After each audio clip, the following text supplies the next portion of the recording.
Hi, I'm Brian, and these are my metal and metal adjacent picks of 2021.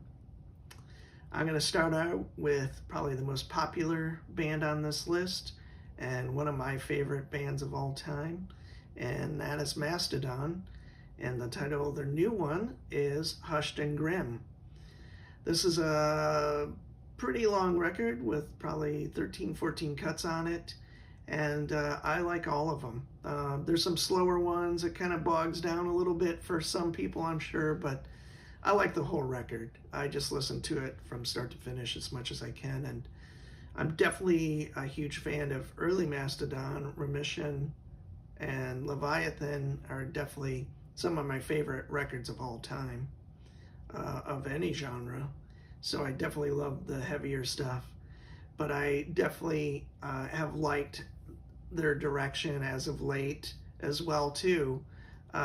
Emperor of Sand, I love that record. Once More Around the Sun, I like that record as well. Not a huge fan of The Hunter, but anyway, I've liked how they've been moving in this direction for a while. So some of my favorite 2021 releases, and that we started with Mastodon, Hushed and Grim. My next one is a band that introduced me to kind of the atmospheric black metal scene, and that's Wolves in the Throne Room. I'm from the Pacific Northwest, and I happened to see them on a couple of lineups and was blown away. And I basically had been listening to death metal and was a huge Funeral Doom fan, and bands like Wolves in the Throne Room had a lot of elements that I liked.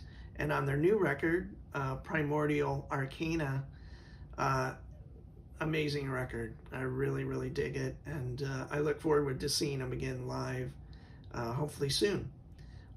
Really strong record, and they don't put out tons of records, but I'm glad they finally did, and this doesn't disappoint as far as I'm concerned. So, Wolves in the Throne Room, Primordial Arcana. My next one is another Pacific Northwest artist, and her name is Hulder, and the name of her newest record is called Godslastering, Hymn of the Forlorn Peasantry.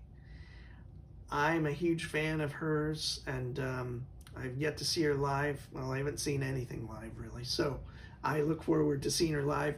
And this new record's great. Super well recorded guitar and just a great sounding record.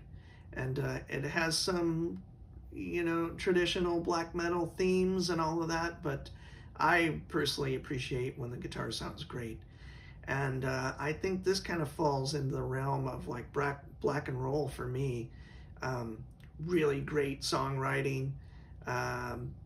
Lots of cool atmospheric elements as well, but the songs all kick ass, and they're short and sweet for the most part, and I dig that, and you definitely get it from the Hulder records. So looking forward to what comes out next, and one of my favorite new bands of the last couple of years for sure.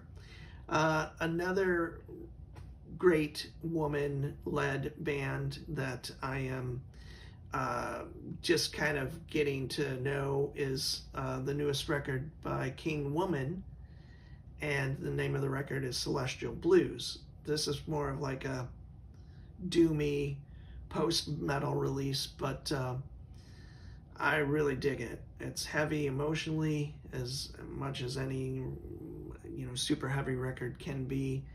And I really, really, really dig the record, and I look forward to kind of discovering more. Hopefully another record comes out down the road.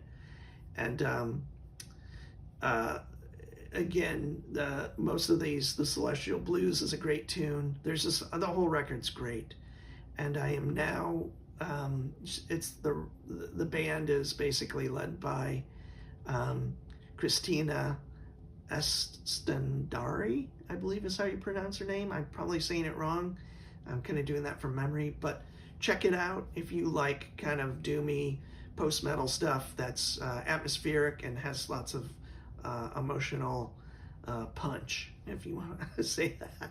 So I'm going to kind of continue on, even less metal, but as potent as any of the other recordings that I'll have on this list, and that's the new Lingua Ignota record, Sinner Get Ready. There's nothing really metal about this. It's a kind of a dark ambient experimental record with it's very vocal focused record, but not in a traditional sense. And I love the instrumentation, and some of the contents of the tunes are pretty heavy, and this record really resonated with me. And so super important record for me this year. Lingua Ignota, Sinner Get Ready. I look forward to the next recording, and her previous one, Caligula, was great as well, but I'm looking forward to what comes next for sure. Another record that I dig that's came out this year is Spectral Wound, and the name of the record is A Diabolical Thirst. They are from Montreal, a Canadian band, and this is a pretty pure black metal band, like in the traditional sense, but totally amazing record. They're on Profound Lore Records, and check them out if you're trying to dip your toes into newer black metal. These guys are it. And I'm going to continue on with another great kind of traditional black metal band from here in the Pacific Northwest, and that is Lamp of Murmuur, and this newest record's called Submission and Slavery, and another just totally production-wise and all of that, a true hardcore black metal album. Check it out. He does quite a few releases and collaborations and such. So, and I believe another one-man black metal band, and killer record. So check that out, Lamp of Murmuur, and the name of the record, Submission and Slavery. The next one I'm going to talk about here is another non-metal record, but that's the record by Leila Abdul-Rauf, Phantasiai, and she is the guitar player and singer in Vastum, one of my favorite death metal bands. And this record is nothing like Vastum or any other real metal. It's dark ambient, electronic, kind of that kind of atmospheric kind of thing.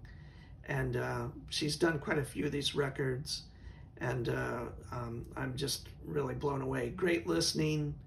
The tunes are 5-6 minutes long. It's definitely more about texture and all of that, and there's some trumpet in it and stuff like that. And I just really find it great that she did such a departure from Vastum as far as doing solo music, and really important record. Leila Abdul-Rauf, and the name of the record is Phantasiai. Moving on, this one's going to be on a lot of lists, and that is Stormkeep Tales of the Othertime. They have a previous EP to this, so it was great that they kind of did a full length. It sounds incredible, has a lot of the elements of, this is a band of guys, I believe, from Blood Incantation and Spectral Voice, and it's just a cool record, kind of like a death metal record with some atmospheric elements and some keyboard stuff as well. Kind of fantasy lyrics content, and just a really great record. I was lucky enough to see them and Blood Incantation and Spectral Voice all on the same bill at Fire in the Mountains in Wyoming, and I'd never heard of any of those bands till I bought the tickets and all of that, and it was such an amazing festival. We discovered a lot of bands that weekend. Kind of one of the highlights of my music going experiences of all time. So that record again was Stormkeep Tales of the Othertime. You like kind of death metal with some black metal elements, atmospheric, some keyboard stuff, check them out if you don't know them already. I'm going to end my list with a band from Denmark, and they're a death metal band, and I believe the name of the band is Phrenelith? I don't know how you would pronounce it, sorry. But they have done some great stuff. They did a great split with Spectral Voice. That's incredible. But the record I want to talk about is Chimaera. And that came out this year, actually just a week or two ago. And just some kick-ass death metal, man. And I've loved all the recordings, and just a great band. And check it out if you're new to death metal. They'll fucking knock your socks off or whatever. So again, Phrenelith, I was pronouncing it. Chimaera is the name of the record. Check it out. And these are a few of my favorite recordings from 2021. Please comment if you've got some comments or other records that you thought were in your top 10, top 20, top 25. I'm Brian, and these were my death metal and black metal and atmospheric metal recordings of 2021. Thanks for watching.